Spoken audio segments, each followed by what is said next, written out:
Good morning. I'm Storm Track 12 meteorologist Ellen Baca. It's about 10 a.m. on Sunday, January 6th, and we're watching a weak storm system pass through.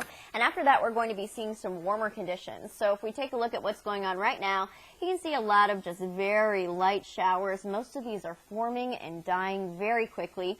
If we zoom in just a little bit on some of those areas that are seeing the most rainfall, it's really Duplin County. That's been kind of the hot spot today. So a lot of these have been tracking in from the southwest, pitching off to the northeast, and Kenansville getting a good dose of rain in comparison to places like Havelock, New Bern, and Jacksonville.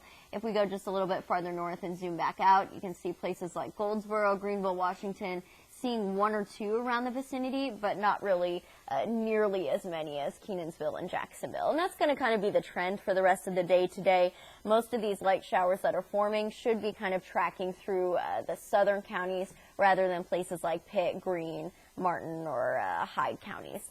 If we move on and look at our temperatures right now, you can see we're sitting in the 40s, and again, it's right around 10 a.m. So we've been getting a good amount of warm air coming up from the southwest, and it's tapping into the Gulf too. So we're getting warm air, we're getting moist air, and that's one of the reasons why we're getting these very light spotty showers to kind of roll on through. Yesterday, we clocked in at about 53 degrees, pretty close to normal. Today, same sort of story, 53 for your high. We're not going to get a lot of sunshine today, but just the fact that we're getting so much warm air up from the south is why we'll probably be able to make it to the 50s. In the next couple of days, we're going to start to transition from the 50s to the 60s, and it looks like once we get to Wednesday, Thursday, Friday, even onto Saturday, we're looking at 65, maybe 68 degrees for your high.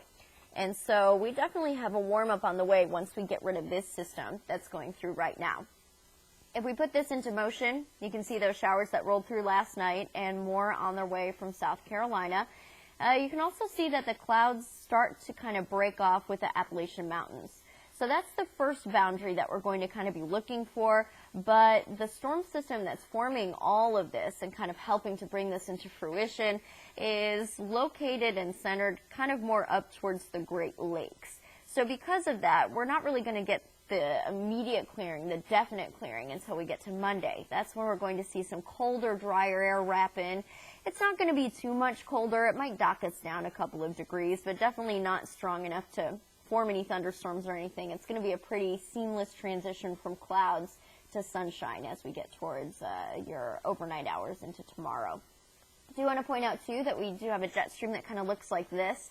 Our jet stream really drives and controls the weather. So this dip that you see in the jet stream right in the western portion of North Carolina, that's also helping to kind of drag these showers up. And then this big ridge that you see to the west where the jet stream bows upwards, this is going to be the start of a pretty strong high pressure system that's going to control our weather for several days. And this high pressure system is going to be the one that's going to be giving us a lot of that warm air once it parks itself over us. So we're going to be keeping a close eye on that. Until we get there, though, we're going to have just a few changes in cloud cover as our temperatures slowly rise from day to day. Here's today at about 5 o'clock. You can see those spotty showers continuing. 6 o'clock, maybe over the Sound area more than anywhere else, and then a last batch possibly rolling through from 6 to midnight tonight. Most of the heavier clouds are going to be moving out, but some light clouds will remain overnight tonight, so expect that.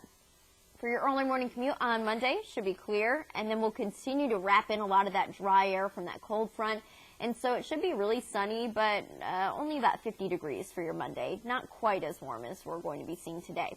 So again, Monday stays clear, and then you'll notice we start to tap back into some southwesterly flow. That's that high pressure system, once again, trying to help on out along with the jet stream. And you can see that's going to start to pull in some clouds for our coastal areas for Tuesday and Wednesday. Wednesday, we've got a very slight chance for a shower, and then we also have a slight chance for a shower on Thursday.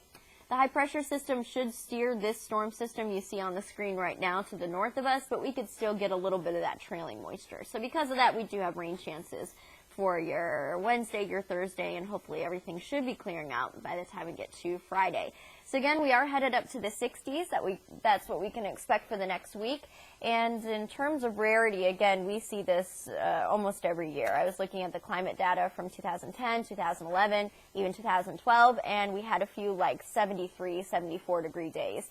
in January of those years. So kind of exciting and pretty par for course. So get ready for some much warmer conditions, and until then, enjoy your dreary Sunday.